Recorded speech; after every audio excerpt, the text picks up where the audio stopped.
astronomy and learning about the night sky, there's probably not a place on Earth which has been more important than the Royal Observatory in Greenwich. So it's the perfect place to get people interested in the stars at a time when millions of people are enjoying BBC Two's Stargazing live series. Well, tickets for BBC London's event tonight at the Royal Greenwich Museums were snapped up, but Matthew Morris has managed to get in, and a good job too, because he can tell us more about it now. Matt.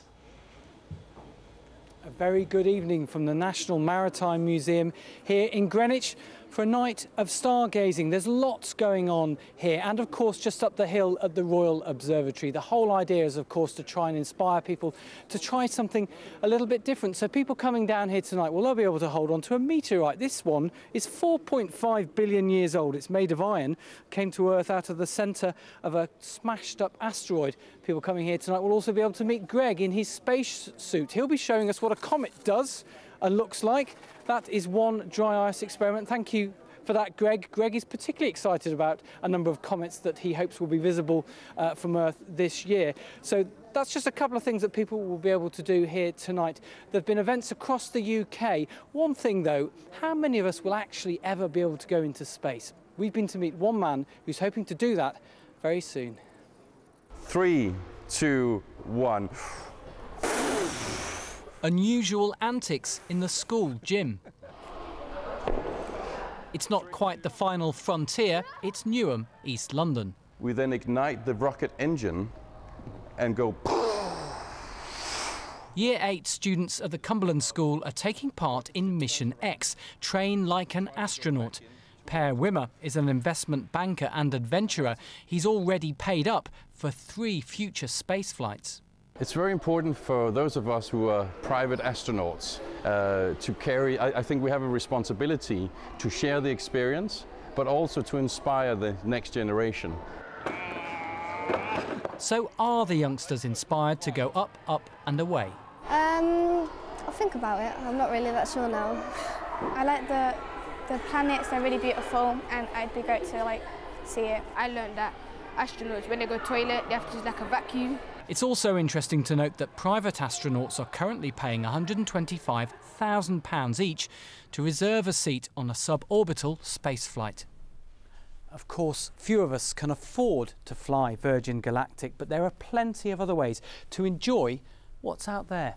We can all be stargazers, so why not start here in the Greenwich Planetarium?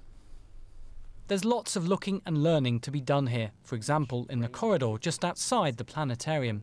This is one of my favourites. It's a long exposure and you can see the stars make these streaks as the Earth rotates. These are the winners of the Astronomy of the Year photography competition.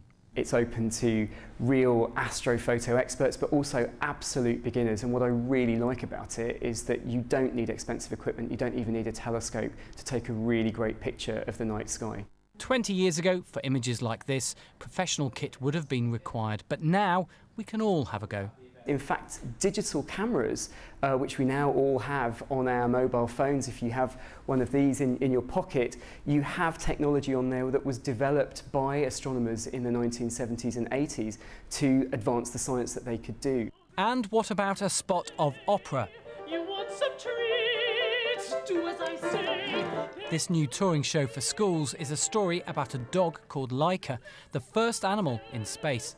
I hope they understand that actually, you know, this dog that went up into space changed world history and changed the way people think about animals. It opens at the Science Museum on the 22nd of this month.